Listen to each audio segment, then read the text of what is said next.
Sir, എന്തുകൊണ്ടാണ് കൊല്ലം പോലുള്ള ഒരു ലൊക്കേഷനിൽ ഡിമേക്ക് അക്കാഡമി സ്റ്റാർട്ട് ചെയ്തത്?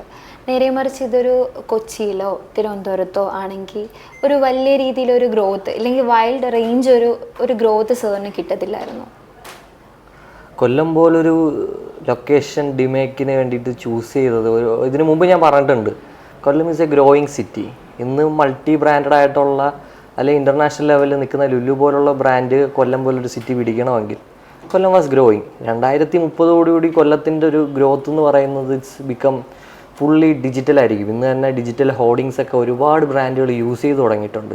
ഈവൻ പല കമ്പനീസിനും ഇന്ന് ഡിജിറ്റൽ മാർക്കറ്റിംഗ് ടീം ഓണായിട്ട് പല സ്ഥാപനങ്ങൾ ഇൻബിൽഡായിട്ടുണ്ട്. അപ്പോൾ അത്രത്തോളം ഗ്രോയിങ് ആയിട്ടുള്ളൊരു സിറ്റിയാണ്. ഒരുപക്ഷെ ഒരുപാട് പേര് എന്നോട് ചോദിച്ചിട്ടുണ്ട്, കൊച്ചിയോ ട്രിവാൻഡ്രോ കാലിക്കട്ടോ ഒക്കെ ആണെങ്കിൽ ഹൈ ലെവലിലുള്ളൊരു ഗ്രോത്ത് ഉണ്ടായേനെന്ന്.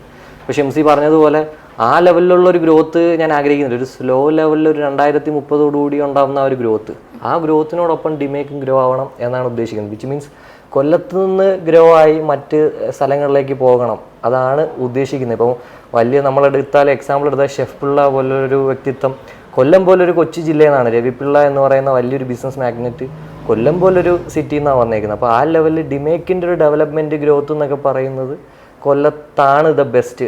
അത്രത്തോളം ഓപ്പർച്യൂണിറ്റീസ് കുറവാണെങ്കിലും നമ്മൾ പുതിയതായ ഓപ്പർച്യൂണിറ്റീസ് ഡെവലപ്പ് ചെയ്ത് ഗ്രോ ചെയ്തെടുക്കുക എന്ന് പറയുന്നതാണ് നമ്മൾ ഉദ്ദേശിക്കുന്ന സംഭവം.